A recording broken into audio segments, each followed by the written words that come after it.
मित्राष्टकमिदं प्रोक्तं विप्रेण हरतोषये ये पठन्ति नरा भक्त्या तेषां शम्भो प्रसीदते। बोला उमापति महादेव की जय। हर हर महादेव, हर हर महादेव। परम मंगलमय जीवाचं परम कल्याण करणारी, प्रत्येक भक्ताला, प्रत्येक उपासकाला आपल्या भक्ती सुखामध्ये नाम घालणारी, तुमचं माझं प्रत्येकाचं हित करणारी, उद्धार करून देणारी, सद्गती प्रदान करणारी आणि विशेषतः प्रत्येकाचं दुःख संपवणारी,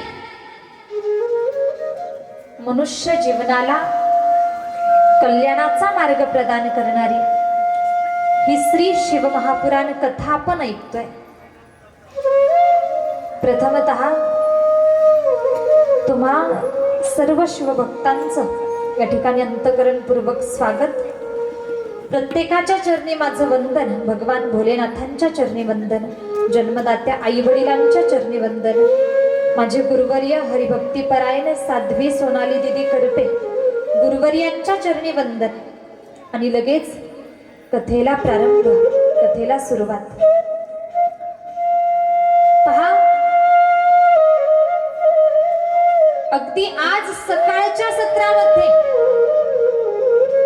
आपण कथाभाग श्रवण केला की नारदांना अहंकार झाला। नवे नवे नारदांचा अहंकार घालवण्यासाठी विष्णूंनी माया रचली, विश्वमोहिनी निर्माण केली, नगरी निर्माण केली, शीलनिधी राजा निर्माण केला। तो प्रसंग आपण विस्तारित सकाळच्या सत्रामध्ये श्रवण केला आणि सांगून गेले मी तुम्हाला, नारदांनी भगवान विष्णूंना जगाच्या मालकाला शाप दिले। कोणते शाप? तर तुम्हाला मनुष्य म्हणून जन्म घ्यावा लागेल, पहिला शाप। दुसरा शाप दिला, तुमची पत्नी आणि तुमचा वियोग होईल। तिसरा शाप दिला, तुम्हाला शत्रूवरती विजय प्राप्त करण्यासाठी वानरांची मदत घ्यावी लागेल। हे आम्ही सकाळी श्रवण केलं सकाळच्या सत्रामध्ये। आणि त्यानंतर भगवान विष्णूंनी आपली माया आवरली, सगळं अदृश्य झालं। नारदांच्या लक्षात आलं, अरे आपला अहंकार घालवण्यासाठी भगवंतानं ही माया रचली होती। दुःखी झाले नारदजी। भगवान विष्णूंनी सांगितलं, असे दुःखी होऊ नका, कारण सगळं काही करणारा मी आहे, करता करविता मी आहे। याचा विस्तार आपण सकाळी ऐकला। यानंतर आता पहा, नारदांना जे दुःख झालं होतं की मी देवाला शाप दिलेत, ते दुःख मनामध्ये सतावत होतं। मी भगवंताला शाप दिले, रागात क्रोधात येऊन चुकलोय मी, चूक केलीये मी। नारदजी ब्रह्मदेवांकडे जातात आणि सांगतात, पिताजी ऐका, ज्या क्षणापासनं भगवान विष्णूंना मी शाप दिले तेव्हापासनं मी नामजप केला तरी सुद्धा चित्त स्थिर होत नाही, एकाग्र होत नाही, मन शांत राहत नाही। ते दुःख वारंवार मला सतावतंय, अंतःकरणामध्ये वेदना होतायत। मी या दुःखातनं कसं बाहेर पडू, काय करू? त्यावेळेला ब्रह्मदेवांनी नारदांना उपदेश केला। नारदांना ब्रह्मदेव सांगतात, नारदजी, एकमेव उपाय आहे, तुम्ही भगवान भोलेनाथांची भक्ती करा। तुमचं चित्त अस्थिर आहे, शांतता पाहिजे। खरं पाहिलं तर शांतता ही भगवान भोलेनाथांकडे आहे।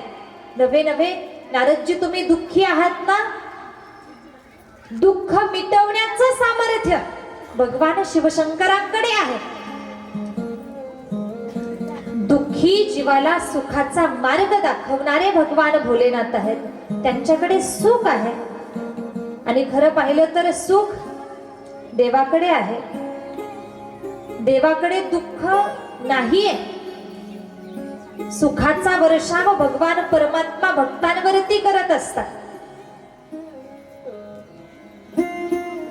माऊली ज्ञानोबराया म्हणतात, सर्व सुखाचे आगर बाप रखुमा देवीवर.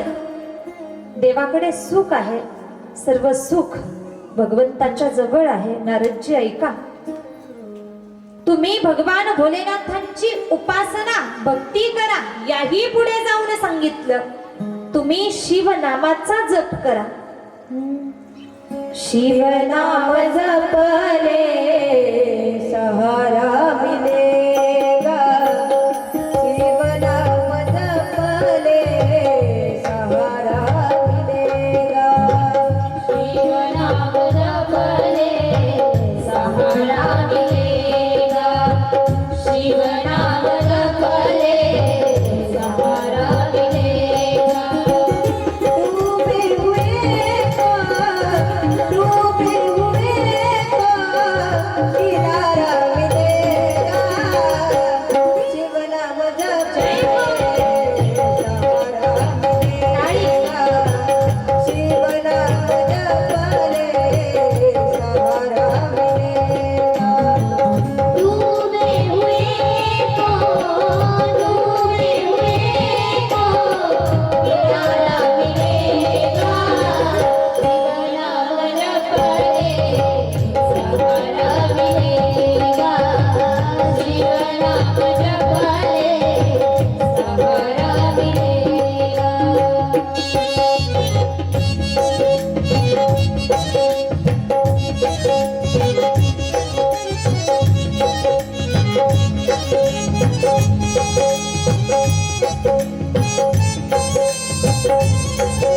जय हो.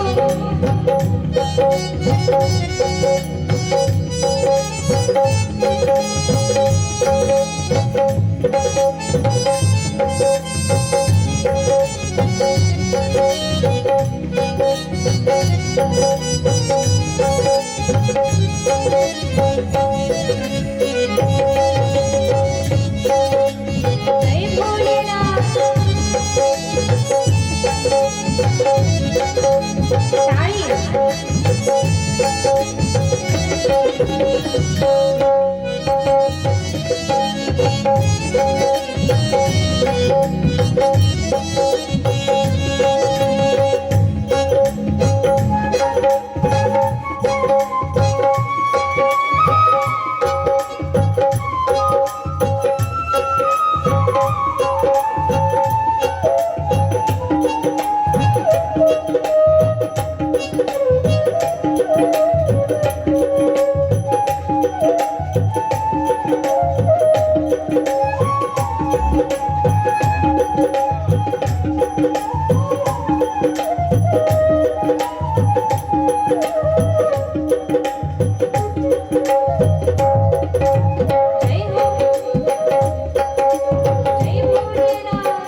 बोला उमापती महादेव की जय. ब्रह्मदेवांनी नारदांना उपदेश केला, तुम्ही शिव नामाचा जप करा, शिव भक्ती करा, नव्हे नव्हे भगवान भोलेनाथांचं चरित्र श्रवण करा, शिव महापुराण कथेचं श्रवण करा. शिव महापुराण कथा जर ऐकली तर तुमचं दुःख नाश पावेल, दुःखातून तुम्ही निवृत्त व्हाल. सांगितलं, नारदांनी ठरवलं आता शिव महापुराण कथा मला ऐकायची आहे. कथेचं नियोजन चालू झालं. कथेचं नियोजन केलं, बाकी सगळं व्यवस्थित आहे, पण कथा सांगणारच कोणी नाहीये, कथा सांगायला कोणी नाही. पुन्हा नारदजी आले ब्रह्मदेवांकडे, पिताजी मी सगळं काही केलं, बाकीचं जे हे नियोजन आहे ना, गायक वादक भव्य मंडप व्यासपीठ सगळं काही केलं म्हटले, पण कथा सांगायलाच कोणी नाहीये. म्हणून निराश झालो, उदास झालो. ब्रह्माजीनं सांगावं, नारदजी तुम्ही काहीही काळजी करूच नका, काहीच काळजी करू नका, मी स्वतः तुम्हाला शिव महापुराण कथा सांगतो, मीच तुम्हाला शिव महापुराण कथेचं हे ज्ञान सांगतो. ब्रह्मदेवांनी नारदांना शिव महापुराण कथा सांगायला सुरुवात केली आणि त्या प्रसंगी शिव महापुराणामध्ये अगदी जी दुसरी संहिता आहे रुद्र संहिता, या रुद्र संहितेमध्ये वर्णन येतं की नारदांनी ब्रह्मदेवांना पहिला प्रश्न केला, या जगताची निर्मिती कशी झाली, सृष्टीची निर्मिती कशी झाली.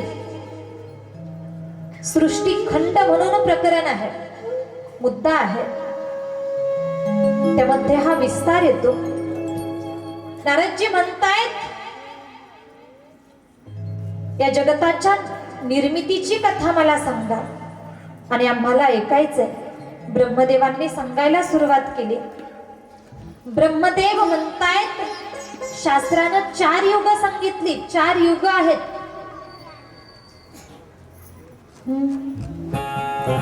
कृतं त्रेता द्वापारं च कलिश्चेति चतुर्युगम्. काय? कृतं त्रेता द्वापारं च कलिश्चेति चतुर्युगम. पहिलं आहे कृतयुग, त्यालाच अजून एक नाव आहे सत्ययुग. त्यानंतर दुसरं युग आहे, दुसरं युग त्रेतायुग, तिसरं आहे द्वापार युग, आणि चौथं युग सांगितलं कलियुग, जे सध्या चालू आहे. ब्रह्मदेवांनी ही 4 युग सांगितली आणि या प्रत्येक युगाचं आयुष्य सुद्धा सांगितलं. ऐकायचंय तुम्हाला, या प्रत्येक युगाचं आयुष्य किती आहे. बरं, बाकीच्या 3 युगांचं राहू द्या बाजूला.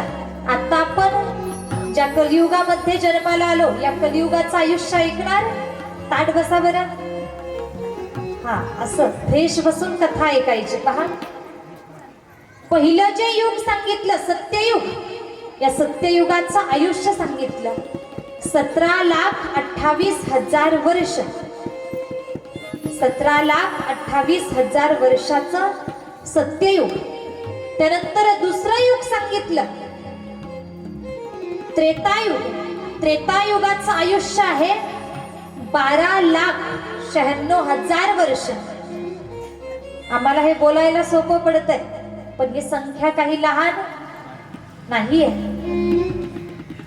12,96,000 वर्षांचं त्रेतायुग आहे. त्यानंतर पुढचं युग द्वापार युग. या द्वापार युगाचं आयुष्य सांगितलं 8,64,000 वर्ष. 8,64,000 वर्षांचं द्वापार युग. आणि शेवटी येणारं चौथं युग. चौथं युग आहे कलियुग. या कलियुगाचं आयुष्य आहे 4,32,000 वर्ष. किती? 4,32,000 वर्षांचं हे कलियुग. आणि साधू संत सांगतात, आता जवळजवळ 5,000 वर्षाच्या आसपास त्या कलियुगाचा काळ उलटलेला आहे.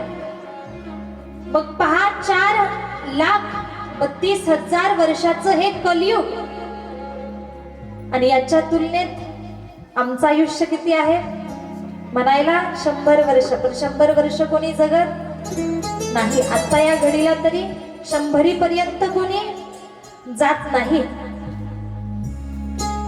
मग कलियुगाच्या कोणत्या कोपऱ्यात आम्ही बसतो? थोडासा बारकाईने विचार करा. हे 4 युगांचं वर्णन सांगितलं. पुढे भगवंत प्राप्तीची साधनं सुद्धा सांगितली. पहिल्या युगामध्ये म्हणजे सत्ययुगामध्ये तप केल्यानंतर देव भेटायचा, तपानं भगवंत प्राप्ती व्हायची. त्रेतायुगामध्ये यज्ञ यागादी कर्म केल्यानंतर देव भेटायचा, भगवंत प्राप्ती होती. आणि द्वापार युगामध्ये भगवंताची पूजा केल्यानंतर देव भेटायचा. पहा बरं का, ही 3 साधनं थोडीशी पाहिलं तर कठीण आहेत. पहिलं तप.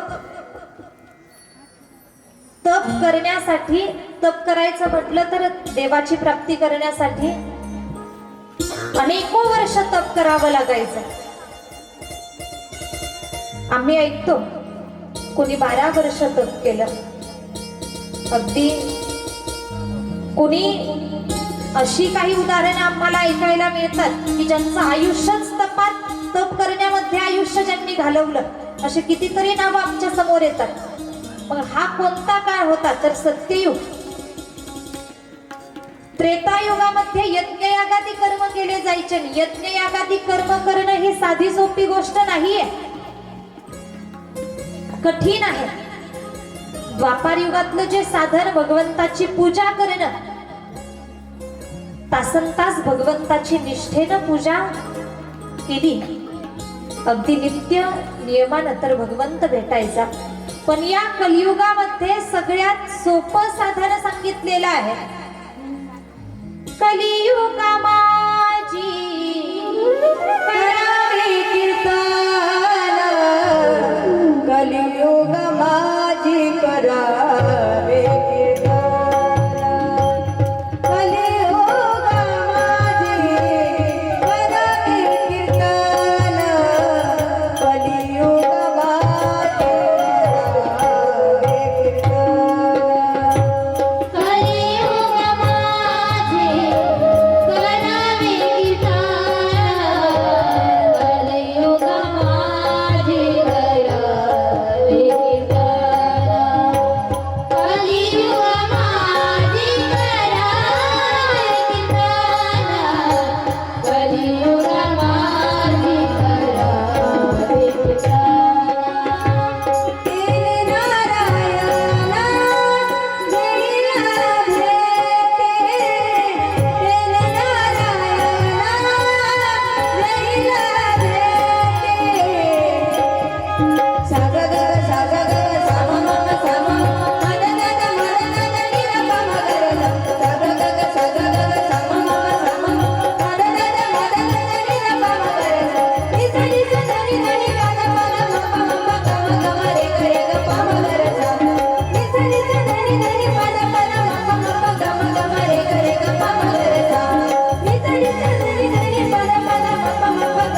बोला उमापती महादेव की जय.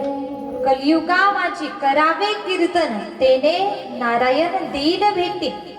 या कलियुगामध्ये कीर्तन केल्यानंतर, भगवंताचं भजन नामस्मरण केल्यानंतर देव भेटतो. हे कोण कुणाला सांगतंय? बोला माता वर्ग, कोण कुणाला सांगतंय? ब्रह्मदेव नारदांना सांगतायत. तुम्ही म्हणाल ताई तुम्ही आम्हाला सांगताय, हो ना? आपण ही कथा ऐकतोय, पण हा सुद्धा कुणाचा तरी संवाद आहे. ब्रह्मदेव आणि नारदजी यांच्यामध्ये झालेला संवाद आम्ही या ठिकाणी ऐकतोय. ही ज्ञानाची चर्चा आम्ही ऐकतोय. ब्रह्मदेवांनी हे ज्ञान नारदांना सांगितलं. पुढे काय सांगतायत ऐका बारकाईनं. ब्रह्मदेवांनी सांगावं, जे 4 युग आहेत, सत, त्रेता, द्वापार आणि कली, यांचं आयुष्य तर तुम्ही ऐकलं. मग जेव्हा हे 4 युग यांचं एक चक्र पूर्ण झालं, पहा 4 युगांचं एक चक्र फिरलं की एक महायुग पूर्ण होतं. एक महायुग पूर्ण होतं आणि अशा प्रकारे 71 महायुग पूर्ण झाले.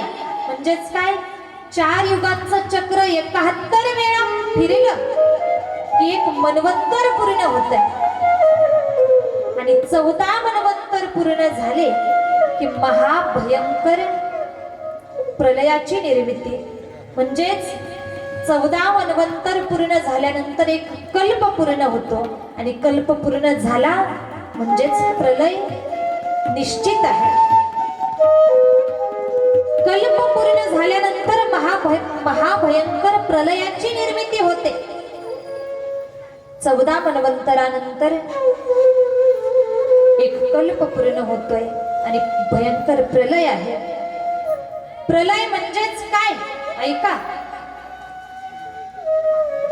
जे काही प्रकृती आम्हाला दिसते, धरती म्हणा, पृथ्वी म्हणा, तारे म्हणा, चंद्र म्हणा, हे ब्रह्मांड काहीच नाही, सगळं नाश पावतंय. प्रलय, सर्वत्र अंधकार, ना सूर्य ना चंद्र ना तारे, काहीच नाही. ना आकाश आहे ना वायू आहे, काहीच नाही, ना पृथ्वी, सगळं शून्य. सर्वत्र अंधकार आहे आणि त्या अंधकारामध्ये पहा हे सगळं नाही म्हणजे भगवान नाही असं अजिबात. सगळं संपलं तरी सुद्धा भगवान परमात्मा नित्य राहतात. ते निर्गुण माध्यमातनं, निर्गुण स्वरूपातनं. भयंकर प्रलय झालेला असताना अशा परिस्थितीत त्या अंधकारामध्ये सर्वत्र जल आहे. त्या जलामध्ये निर्गुण निराकार परमात्म्यानं साकार व्हायला सुरुवात करावी, रूप धारण करायला सुरुवात केली. निर्गुण निराकार परमात्म्यानं स्वतःला साकारेलं, स्वतःची निर्मिती केली. सदाशिव निर्माण झाले. बोला उमापती महादेव की जय. सांब सदाशिव भगवान की जय. सदाशिवांची निर्मिती झाली. सदाशिव निर्माण झाले आणि त्यानंतर सदाशिवांनी पहा शिव शक्तीशिवाय अपूर्ण आहे. काय शक्ती ही शिवाची ताकद आहे. शिव निर्माण झाले पण शक्तीशिवाय अपूर्ण होते, म्हणून शिवानं शक्तीची निर्मिती केली आता शिव शक्ती दोघे निर्माण झाले. यानंतर पुढे वर्णन येतं, शिव आणि शक्ती यांनी अवघ्या विश्वातली पहिली नगरी निर्माण केली. आणि अवघ्या विश्वातली पहिली नगरी कोणती, या प्रश्नाचं उत्तर मला तुमच्याकडून अपेक्षित आहे. बोला, माहिती आहे का कुणाला? अवघ्या विश्वातली पहिली नगरी कोणती? हा, कथा लक्षात आहे म्हणायचं तुमच्या. मागच्या वर्षी सुद्धा